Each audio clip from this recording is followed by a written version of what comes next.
Sais-tu quel animal ressemblant à un gros lézard est capable de changer de couleur en fonction de ses émotions? Aujourd'hui, on va parler du caméléon dans Bête de science.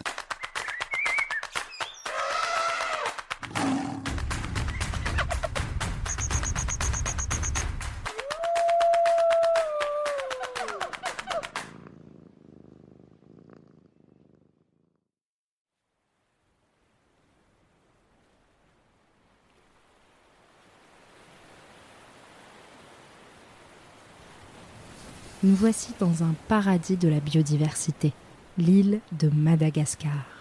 De nombreuses espèces d'animaux et de végétaux ne vivent qu'ici. Il est impossible de les observer ailleurs dans le monde que sur ce bout de terre bordé par l'océan Indien. On dit qu'elles sont endémiques de l'île de Madagascar. Ici, la vie a donc évolué en vase clos, coupé du reste du monde. Et elle s'est développée de façon inattendue, spectaculaire, offrant une explosion de formes et de couleurs à nul autre pareil. La couleur, c'est ce qui va nous intéresser aujourd'hui, car l'animal que l'on cherche à observer fait partie des rares à avoir la capacité extraordinaire d'en changer sur commande.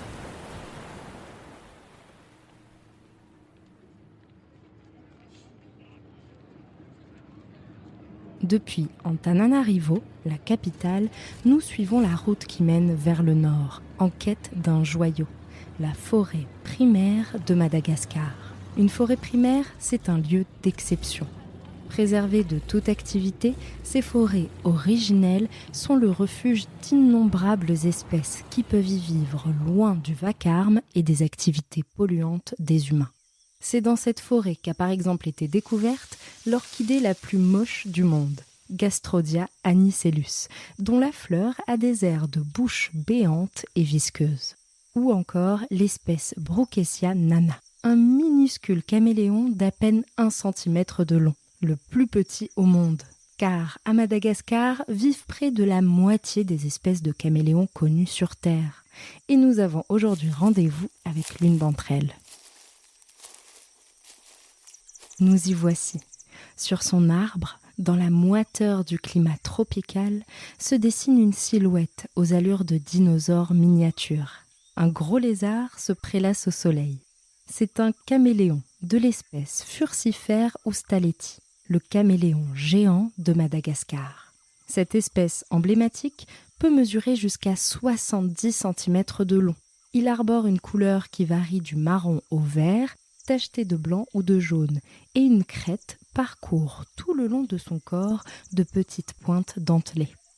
Prête attention à ses pattes. Comme nous, ce caméléon dispose de 5 doigts, mais ceux-ci sont arrangés un peu différemment des nôtres.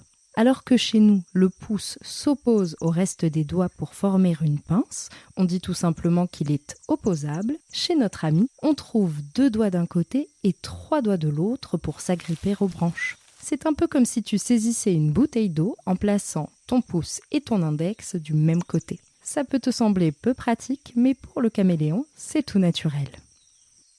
Ah, un papillon téméraire s'approche.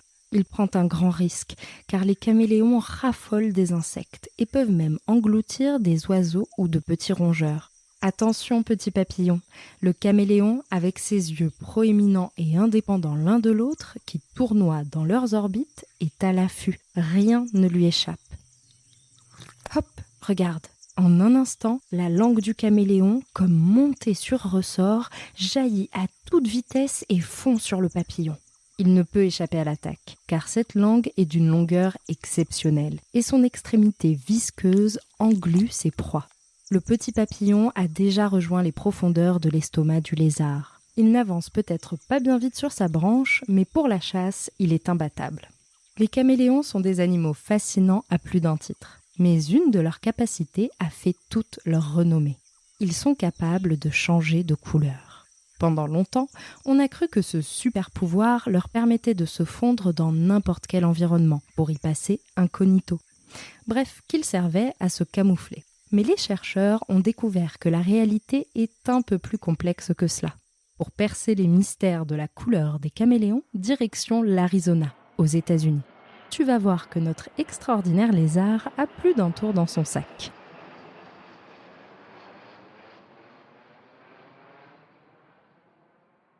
Pour mieux comprendre comment et pourquoi le caméléon change de couleur, les scientifiques de l'Université de l'Arizona ont organisé un grand tournoi de boxe entre caméléons. Car oui, les caméléons sont très territoriaux, donc la rencontre avec un congénère peut vite tourner à la bagarre. Pour les besoins de l'expérience, les chercheurs ont testé les réactions de 10 caméléons sauvages lors d'une rencontre avec un autre individu. En l'occurrence, ce sont des caméléons casqués qui ont été choisis pour l'expérience. Originaires des montagnes d'Arabie, ces caméléons ont été introduits aux États-Unis et plus précisément dans l'État de Floride, tout proche, ce qui est bien pratique. Ils doivent leur nom à la bosse qui surplombe leur tête, même si cette caractéristique est partagée par de nombreux caméléons. Lorsque 2 caméléons casqués se rencontrent, une étrange chorégraphie se met en place. Chacun gonfle son corps, son abdomen, sa queue, pour les rendre momentanément plus imposants aux yeux de leur adversaire. Et puis, la valse des couleurs opère. Chaque partie du corps du caméléon change de couleur, passant du vert au rouge, au jaune, au bleu. La menace multicolore entend freiner les ardeurs de l'adversaire. Mais au fait, comment le caméléon est-il capable de changer de couleur ? Pour le comprendre, nous devons effectuer un voyage dans l'infiniment petit, au cœur de la peau du caméléon. Car les cellules de sa peau sont dotées d'une arme secrète. Elles renferment des nanocristaux, c'est-à-dire des cristaux, comme ceux du sel par exemple, si petits qu'ils en sont invisibles à l'œil nu. En fonction de l'état biologique de l'animal, ces cristaux se rapprochent ou s'éloignent les uns des autres. Et ils reflètent alors la lumière différemment. Ainsi, lorsqu'un caméléon est détendu, les cristaux microscopiques présents dans sa peau sont resserrés. Ils reflètent la couleur bleue, qui vient se mélanger au pigment jaune naturellement présent dans la peau du caméléon. Résultat, notre petit lézard arbore une jolie couleur verte. Mais lorsque le caméléon est agité, les choses se compliquent un peu. Tu vas voir. Les caméléons casqués participant à l'expérience ont été placés dans une grande boîte transparente, face à face, chacun sur une branche. Puis, la vitre qui les sépare est levée pour permettre aux caméléons de se faire face. Lors de cette expérience, les chercheurs ont étudié pas moins de 28 régions du corps des caméléons. Grâce à une caméra, ils ne perdent pas une seule miette du comportement des combattants lors du tournoi. Et ce qu'ils ont découvert a dépassé leurs attentes. Comme les chercheurs l'imaginaient, lorsque 2 caméléons se rencontrent, ils adoptent une stratégie d'intimidation qui passe par des changements de leur corps. Ils se gonflent, comme on l'a vu, et la peau du caméléon passe d'un vert flamboyant à des teintes de rouge, de jaune ou de bleu. Mais ce qui les a surpris, c'est qu'ils ont découvert que ces changements de couleur ont en fait une utilité. Selon l'intensité et la rapidité du changement de couleur sur différentes régions du corps du caméléon, les chercheurs ont découvert qu'ils pouvaient prédire l'issue des combats. Par exemple, plus les couleurs des rayures présentes sur les flancs du caméléon sont vives et changent vite, plus la probabilité que celui-ci s'approche de son adversaire pour le combattre est grande. Mais il y a encore plus impressionnant. Les couleurs de la tête du caméléon permettent de prédire qui sera le vainqueur du combat. Oui. Ainsi, tandis que les rayures du caméléon lui permettent d'exprimer sa motivation, sa tête, elle, renseigne sur ses capacités à se battre. Tout cela grâce à la mesure de la vitesse de changement des couleurs et de leur intensité.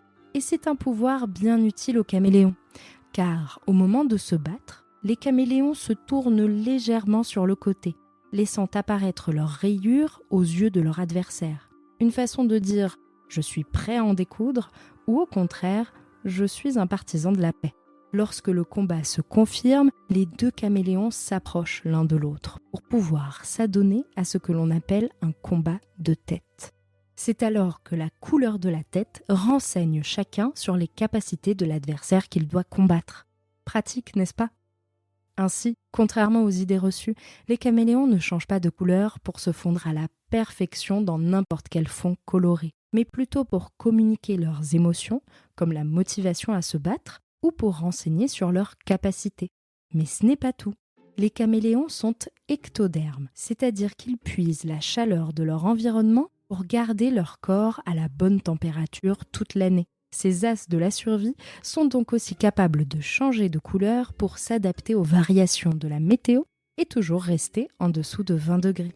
Les chercheurs ne savent pas encore comment les caméléons sont en mesure d'exprimer leur capacité à se battre en changeant la couleur de leur tête. Cela pourrait être dû au fait que les individus en meilleure santé produisent des couleurs plus vives, grâce à des réactions biologiques plus efficaces. Mais il nous reste encore bien du travail pour percer les mystères des incroyables pouvoirs du caméléon. Allez, on récapitule.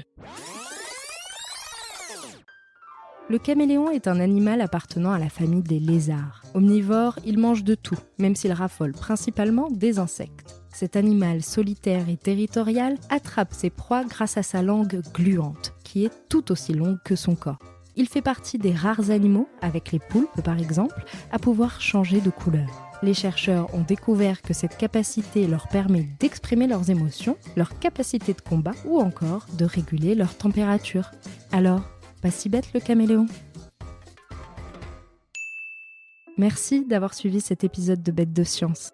Si ce podcast te plaît, tu peux t'abonner pour découvrir de nouveaux épisodes toutes les 2 semaines et en apprendre toujours plus sur la vie fascinante des animaux. Si tu nous suis sur Spotify ou Apple Podcast, tu peux même nous laisser 5 étoiles pour nous dire qu'on a fait du bon travail. Ou nous laisser un commentaire si tu veux qu'on parle d'une bestiole en particulier. À bientôt jeune aventurière et jeune aventurier.